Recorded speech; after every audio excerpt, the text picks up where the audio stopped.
اور یہ ایسی صورت نہیں ہے کہ جس پہ ہم خوشیاں منائیں یا جس پہ کہیں کہ دیکھیں ایک پولیٹیکل پارٹی یا ایک مذہبی پارٹی یا کوئی بھی ایک پارٹی اس کو کسی بھی وجہ سے کالعدم قرار دے دیا گیا ہے تو یہ بڑی اچھی روایت بنی ہے. یہ بالکل اچھی روایت نہیں ہے.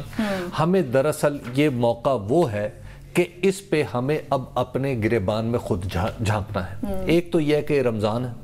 رمضان کے مہینے میں یہ بیسٹ ٹائم ہوتا ہے کہ اگر کوئی روزہ رکھے تو روزہ رکھ کے اپنے گریبان میں جھانکے مصلے پہ بیٹھ کے تو اسے اندازہ ہوگا کہ اس نے یہ جو ٹی ایل پی کا فساد ہے یہ شروع کہاں سے ہوا تھا. اب مسئلہ یہ ہے کہ آپ نے ابھی سمپٹم قابو کیا ہے, ابھی آپ نے صرف علامت پہ قابو پایا ہے, آپ نے اس جتھے کو پکڑا ہے یا اس جتھے کو کنٹرول کرنے کی کوشش کی ہے جس نے ایک سیاسی جماعت اور ایک ہمارے دلوں کے قریب ایک مذہبی مسئلے کے اوپر اکٹھا ہو کے اس سوسائٹی کو بلیک میل کرنے کی کوشش کی تھی. لیکن ابھی وہ عناصر ریاست کی دراڑوں میں موجود ہیں جو اس طرح کے جتھے کریٹ کرتے ہیں. ان عناصر کو ہم اچھی طرح جانتے ہیں کہ جنہوں نے نہیں جو یوٹیلائز نہیں کرتے وہ تو اگلی بات ہے, جو ان کو بناتے ہیں. ریاست کے اداروں کے درمیان جو عدم اعتماد کی دراڑیں ہیں اس میں پلنے والے کیڑے مکوڑے جب بڑے بڑے سانپ بن جاتے ہیں تو پھر آپ انہیں آتے ہیں بند کرنے کے لیے. اب اس کو کالعدم قرار دے دو, اب اس کے اوپر یہ کر دو, اب اس کو بیچ دو. آپ کا پرویز مشرف نے کیا لکھا ہوا اپنی کتاب میں؟ مسئلہ یہ ہے کہ آپ دہشت گرد پہلے آخر بن کیوں رہے ہیں اس طرح کے لوگ؟ وہ کون بنا رہا ہے؟ وہ فیکٹری بند ہوئی ہے کہ نہیں بند ہوئی؟ اب تک میری معلومات یہ ہے کہ وہ فیکٹری بند نہیں ہوئی. آپ کو میں جسٹس فائز عیسیٰ صاحب کی جو موجودہ ان کی جو بھی کیلکولیشنز ہیں, موجودہ ان کے جس انداز وہ اپنا مقدمہ لڑ رہے ہیں میں اس پہ بات نہیں کر رہا, لیکن جو فائز عیسیٰ نے فیض آباد کیس میں ایک جو اس مقدمے کا فیصلہ دیا تھا اس پہ غور کر لیں. سعد, بات درست ہے, آپ کالعدم قرار دے دیں گے جماعتوں کو, پھر کسی نہ کسی نئے نام سے یہ سامنے آ جائیں گی اور اپنے وہی کام شروع کریں گی. دیکھیے میں تو بصد احترام میں تو حکومت کے اس فیصلے کو سمجھنے سے قاصر ہوں انفارچونیٹلی. دیکھیے کیا یہ جو ایک تو اس کے اندر ایک ریلیجس مسئلہ ہے نا, ایک تو اس کے اندر ایک ریلیجس مسئلہ ہے جس نعرے کے اوپر یہ پوری جماعت بنی. اس سے پہلے بھی یہ سینٹیمنٹ, کیا یہ ٹی ایل پی کے اندر سینٹیمنٹ جب تحریک لبیک بنی کیا اس وقت سے یہ سینٹیمنٹ اس معاشرے میں ایگزسٹ کرتا تھا؟ کیا جب یوٹیوب کے اوپر کچھ خاکے چلے اور یوٹیوب کو اس ملک کے اندر کوئی سال ایک بین کیے رکھا, لوگ عوام سڑکوں کے اوپر نکلے, کیا اس وقت ٹی ایل پی موجود تھی؟ ٹی ایل پی کوئی تحریک لبیک تو اس وقت is a party political party Habib صاحب موجود نہیں تھی. جب ممتاز قادری کا جنازہ پڑھا جانا تھا یا اس کے پیچھے لوگ فالو کر رہے تھے اس کو, اس کے ساتھ ہجوم اکٹھے ہو رہے تھے, کیا اس وقت تحریک لبیک موجود تھی اس ملک کے اندر؟ اس وقت ایز اے پولیٹیکل پارٹی موجود نہیں تھی. یہ ایونٹس وہ ہیں جو تحریک لبیک کی پولیٹیکل پارٹی بننے سے پہلے کے ایونٹس ہیں. بالکل ایک سینٹیمنٹ اس ملک کے اندر ایگزسٹ کرتا ہے, ہماری قوم میں ایک سینٹیمنٹ, اس کو ہم کہہ سکتے ہیں کہ وہ درست نہیں ہے, ہم اس کو کہہ سکتے ہیں اس میں اصلاح ہونی چاہیے, ہمیں کاؤنٹر نیریٹو اس کا کریٹ کرنا چاہیے, دین کے اندر سے کرنا چاہیے, علماء کو انگیج کرنا چاہیے. لیکن ایک سینٹیمنٹ اس ملک کے اندر ایگزسٹ کرتا ہے. اس سینٹیمنٹ کو تھوڑی دیر کے لیے ایک نام دے دیا گیا تحریک لبیک یا رسول اللہ صلی اللہ علیہ وسلم.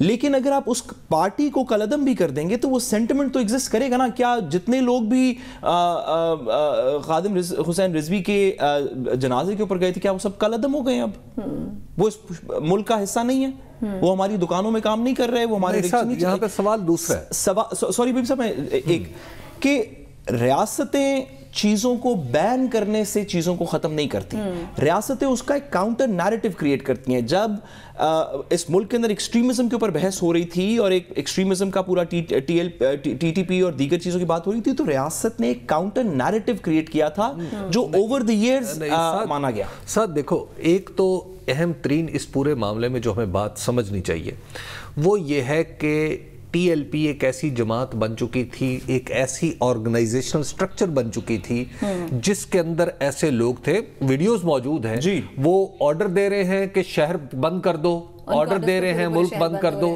جب اس طرح کے لوگ اور اس طرح کا ایک سٹرکچر موجود ہو تو میرا تو خیال ہے اس سٹرکچر کو توڑنا چاہیے. نہیں توڑنا چاہیے, لیکن اس سینٹیمنٹ کو کیسے ٹھیک کریں گے؟ دیکھو صاحب, بات آگے یہ ہے کہ ہم ہر قسم کے سینٹیمنٹ، ہر مذہبی سینٹیمنٹ کو کوئی نہ کوئی اس کا چیک بیرر رہا ہے۔ مسئلہ یہ ہے کہ آپ نے یہ جو ٹی ایل پی تھی، ٹی ایل پی کس کے خوابوں کی تکمیل تھی؟ آپ اٹھا کے دیکھیں فیض آباد کے جو معاہدے پہ کس کس نے سائن کیے ہوئے تھے۔ اس کے بعد ٹی ٹی پی جو تھی، مطلب اب میں کس کس کالعدم جماعت کا نام لوں، اور مجھے کیا کچھ نہیں پتا، کیا لوگوں کو نہیں پتا پاکستان میں یہ سمجھتے ہیں جو اس طرح کے جنہیں بعض لوگوں کو عادت ہے نا، یہاں پہ ایک سرکاری افسر بھی تھے، وہ سانپ پالنے کی عادت تھی۔ اچھا اب یہ جو سانپ پالنے کے عادی ہیں نا، ہماری ریاستی سٹرکچر میں موجود ہیں، انہیں یہ سمجھنا ہوگا کہ یہ سانپ کسی دن ان کے گلے میں لپٹ جائیں گے، اور یہ لپٹ رہے ہیں، انہیں سمجھ نہیں آ رہی۔ آپ کی گفتگو کو آگے بڑھاتے ہوئے مختصراً بتا دیجیے کہ حکومت سے کہاں پر غلطی ہو گئی کہ 4 سال میں یہ جماعت اتنی بڑی ہو گئی کہ ریاست پر ہی حملہ کرتی؟ غلطی حکومت بیچاری سے کہاں ہوئی، غلطی کئی لوگوں سے ہوئی، کئی لوگوں سے ہوئی، اور پھر اس حکومت سے، تو اس حکومت کا بیچاری اس کا کیا سیدھا اور کیا اس کا الٹا۔ مسئلہ یہ ہے کہ اس حکومت کے 2 وزیر سائن کر رہے ہیں ایک جتھے کے ساتھ بیٹھ کے، کس مسئلے کو؟ فرانس کے، جو ہمارا خارجی مسائل کا مسئلہ ہے، جو ہمارا خارجی امور سے تعلق رکھنے والا مسئلہ ہے، اس کو آپ جتھوں کے ساتھ بیٹھ کے سائن کریں گے تو پھر آپ کے انجام بھی یہی ہوں گے۔ آپ کیا کہتے ہیں ساتھ غلطی کس سے کہاں پر ہوئی کہ ایسی جماعتیں ریاست پر حملہ آور ہو گئیں؟ دیکھیے، کسی بھی طرح کے معاشرے کے اندر جب لوگ ہوں، عناصر ہوں، وہ لوگ آپ کی گلیوں میں، محلوں میں، گاؤں میں، شہروں میں جب وہ پھیل چکے ہوں، جب کوئی بھی سینٹیمنٹ اس طرح پھیل چکا ہو اوور دی ایئرز، تو ریاست کا کام صرف یہ نہیں ہے کہ ان کو ایک قلم سے کالعدم قرار دیں، ضرور کریں، لیکن ان کو کوئی طریقہ ڈھونڈیں کہ وہ شخص جو اس گاؤں میں، گلی میں، ہمارے محلے میں، دکان میں، رکشے میں، بازار میں، اسکول میں کام کر رہا ہے، کہ اس کے سینٹیمنٹ کا کوئی کاؤنٹر نیریٹو بنے، ہم کسی طریقے ان کو قومی دھارے کے اندر پراپرلی لا سکیں، ان کو کوئی ان کو ہم اتنے بڑے ہمارے پاس مذہبی امور کے اسکالرز ہیں، کبھی وہ دھرنے پہ چڑھ جاتے ہیں، تو کبھی وہ بسوں پہ چڑھ جاتے ہیں، تو کبھی وہ ابھی رمضان کے اندر ہم روز شام کو پروگرامز دیکھتے ہیں جہاں پہ، یا سحری کے بعد پروگرامز دیکھتے ہیں جہاں پہ ریلیجس امور کے اوپر بحث ہو رہی ہے۔ ان لوگوں کے ساتھ کون انگیج کر رہا ہے؟ کون ان کے ساتھ یہ بات کر رہا ہے کہ آپ کے جو سینٹیمنٹس ہیں ناموس رسالت کے پرسپیکٹو سے، ہم اس میں آپ کے ساتھ کھڑے ہیں، لیکن یہ جو کام ہے یہ اس کو اس طرح نہیں کیا جاتا، اس کو ریاستیں اس طرح نہیں چلتی، امور حکومت کے اس طرح نہیں چلتے۔ یہ کام حکومت میں کون کر رہا ہے؟ جب تک یہ کام نہیں ہوگا تو ایک جماعت کو بین کر دیں، 2 کو کر دیں، یہ سینٹیمنٹ۔ ویسے میں سمجھ رہا تھا جب ٹی ایل پی کو بین کر رہے ہیں نا، تو کم از کم 2 وزیر بھی استعفے دیں گے۔ وہ کون؟ جنہوں نے سائن کیا تھا، جنہوں نے سائن کیا کہ جی فرانس کے سفیر کے بارے میں ہم پارلیمنٹ میں قرارداد اٹھائیں گے، انہیں شرم نہیں آ رہی ہے؟ بریک کی جانب بڑھیں، بریک سے جب واپس آئیں گے تو نون لیگ الزام لگا رہی ہے حکومت پر کہ جاتی عمرہ میں شریف خاندان کے گھروں کو حکومت گرانا چاہتی ہے، ساتھ ہی ساتھ شہباز شریف کی رہائی کھٹائی پر پڑ گئی ہے۔ اس پر بات کریں گے، ہمارے ساتھ رہیے گا۔ ویلکم بیک ناظرین، معاملہ ہے جاتی عمرہ میں شریف خاندان کی رہائش گاہ جائز ہے ناجائز، اس حوالے سے نون لیگ حکومت پر الزام لگا رہی ہے۔ وہ کہہ رہی ہے کہ جناب رات کے اندھیرے میں شریف خاندان کے گھر تحریک انصاف گرانا چاہتی تھی۔ شہزاد اکبر اس اراضی کی تفصیلات کے حوالے سے کیا بتا رہے ہیں وہ آپ کو دکھاتے ہیں۔ پہلے کوئی یہ نہیں کہہ رہا کہ جی شریف خاندان نے غیر قانونی طریقے سے یہ زمین اپنے نام کروا، انہوں نے تو کاغذوں میں زمین خریدی ہوئی ہے وحیدہ بیگم کے ورثاء سے، سبسیکوینٹ انتقال تھے سارے کینسل ہو گئے۔ معاملہ جو ہے وہ پنجاب حکومت سے جو شریف خاندان ہے ان کا نہیں ہے، ان کا معاملہ ہے ان سے جن سے انہوں نے زمین خریدی ہے۔ سرکاری زمین کسی کے نام ٹرانسفر نہیں ہو سکتی، یہ سرکار کی زمین ہے، اور سرکار کی زمین پرائیویٹ لوگوں کے قبضے میں ہے، اور اس کا انتقال کینسل کر دیا گیا ہے۔ اب اگر میرا نہیں خیال کہ قانون میں کوئی گنجائش موجود ہے کہ سرکاری زمین پرائیویٹ پارٹی کو دے دی جائے۔ اب بہت سے سوال مسلم لیگ نون بھی اٹھا رہی ہے، رانا ثناء اللہ اس کے جواب میں کیا کہہ رہے ہیں آپ وہ دیکھیے۔ آپ نے اس انتقال کو، الاٹمنٹ کو منسوخ کرنے سے پہلے کیا آپ نے نوٹس دیا؟ آپ نے ان کو بلا کے پوچھا کیا یہ ڈیو پروسیس آف لا نہیں ہے؟ آپ نے اس ڈیو پروسیس آف لا کو وائلیٹ نہیں کیا؟ ڈیو پروسیس کے تحت آپ نے وحیدہ بیگم کے جو لواحقین ہیں